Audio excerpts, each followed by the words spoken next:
growth hormone secretagogues you can't use, but natural growth hormone releasing hormone being produced in the body, you can prevent the breakdown of with dipeptidyl peptidase 4 inhibitors, and thus the growth hormone pulse when growth hormone releasing hormone levels are high is also higher.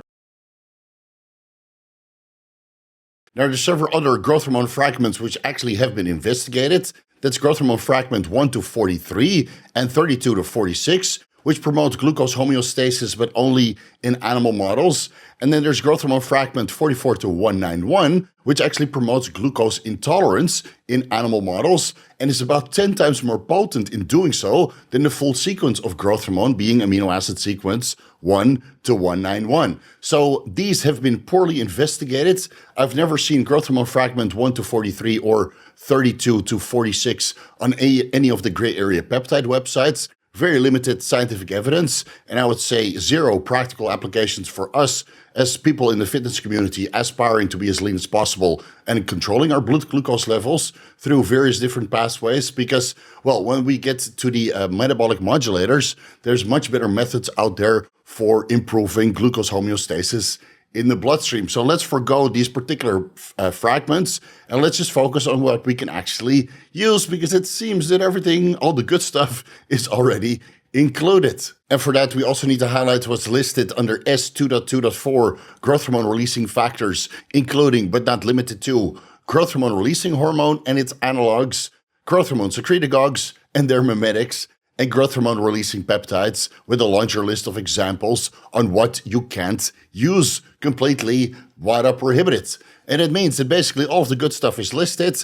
All of the growth hormone secretagogues which we know are actually working are listed here, besides maybe relamorelin, which I've never seen available anywhere as SM130686, an orally active agonist of the ghrelin growth hormone receptor, and that acts as a growth hormone secretagogue similar to MK677 ibutamorin, which is listed. Haven't seen it available anywhere. And then lastly, what you can look into is ulimorelin, also known as TZP101, which is another ghrelin receptor agonist, but in the scientific evidence, it was shown that it barely promotes growth hormone secretion. So, unfortunately, under S2.2.3 and S2.2.4, all of the good stuff, all of the stuff that actually works by increasing your growth hormone levels, whether you take that through exogenous sources or you promote the production within the pituitary gland with a secretagogue, already listed. But don't you worry, there's a boatload of methods and over-the-counter supplements which are actually known to increase growth hormone levels as long as you follow particular best practices. So let's get into the Half-Natty approved growth hormone secretion optimization stack. High-quality sleep. Who would have thought? Right? Improving your testosterone levels also improves your growth hormone levels. High-intensity aerobic and resistance training, and the growth hormone response is enhanced by pre-workout essential amino acids, creatine monohydrate, taurine, and caffeine. Balanced sex hormone and neurosteroid levels, testosterone, estrogens, DHT, and DHEA. If you have that balance following the over-the-counter supplement stack to boost your testosterone levels, and again, you're sleeping according to your circadian rhythm, then this balanced sex hormones and neurosteroid levels will contribute to enhanced growth hormone production in the pituitary gland.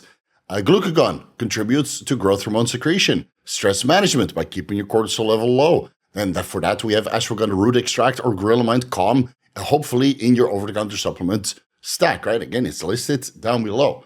We have amino acid supplementation, arginine, ornithine, lysine, glycine, glutamine, and leucine. And it seems that ornithine and lysine work synergistically with arginine, which blunt somatostatin release. The dosage ranges are on the screen. I would suggest you start low, build your way up, and take all of these amino acids before bed alongside melatonin supplementation or GABA supplementation or both, right? It's entirely up to you.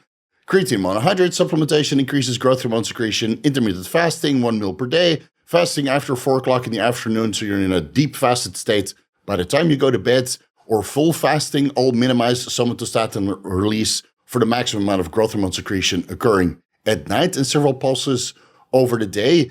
Adequate protein intake, well, I don't need to tell you guys that. Without adequate protein, you don't have adequate muscle mass.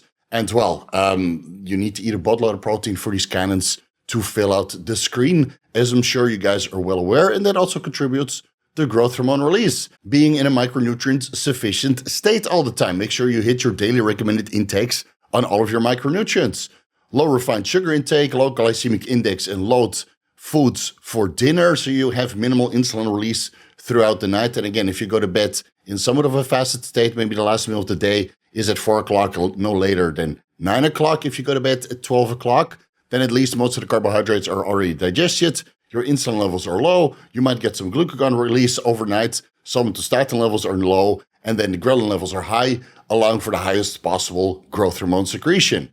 A minimal alcohol consumption, I think that's a no-brainer. Healthy body weight, I also think that's a no-brainer, even though my body weight is far from healthy. I'm close to 250 pounds right now. Proper hydration, make sure you stay on top of that. Clonidine and nicotine enhances the growth hormone releasing hormone pulses at night. Keep in mind that nicotine is included in the monitoring program under 4 stimulants. And dipeptidyl peptidase 4 inhibitors prevent a growth hormone releasing hormone and a growth hormone secretagogue peptide breakdown. Now, growth hormone secretagogues you can't use, but natural growth hormone releasing hormone being produced in the body, you can prevent the breakdown of with dipeptidyl peptidase 4 inhibitors, and thus the growth hormone pulse when growth hormone releasing hormone levels are high is also higher. But again, we'll get to the DPP4Is a little bit later in this video. Now, I mentioned all of these WADA approved options and several WADA prohibited options, including the beta blocker propranolol, in a video titled The Growth Hormone Optimization and Secretagogue Cheat Sheet. I'll link it at the end of this video in case you want to know more about these particular compounds. Moving on to S2.3 growth factors and growth factor modulators, where we can finally talk about dipeptidyl peptidase 4 inhibitors. And the list is very long because none of the DPP4Is are actually included in the WADA prohibited list. So it's fair game to prevent the breakdown of growth factors by these growth factor modulators. Now, there's a boatload of compounds here, most notable berberine, which is a DPP4I, actually preventing the breakdown of insulin and other growth factors. And this is where some of the insulin sensitizing effects of berberine are actually stemming from. You see here that linagliptin, also known as Tradjenta, and saxagliptin, or sitagliptin, also known as Januvia, are often combined with sodium glucose cotransporter 2 inhibitors. So keep this in mind, right? If you want to use these DPP4Is separately, then make sure it's not combined with an SGL2 inhibitor as well. I think the most notable and most commonly used DPP4Is are linagliptin, saxagliptin, sitagliptin, and vildagliptin. Those seems to be the most readily available as well on some of the source websites. I've always used Januvia, sitagliptin, 50 milligrams to 100 milligrams upon waking when I want to prevent the breakdown of insulin and or IGF-1, whether I take that exogenously or being produced by exogenous growth hormone or growth hormone secretagogues. That seem to get the job done very, very well. And Januvia, sitagliptin is also the most readily available from what I can piece together with the online sources.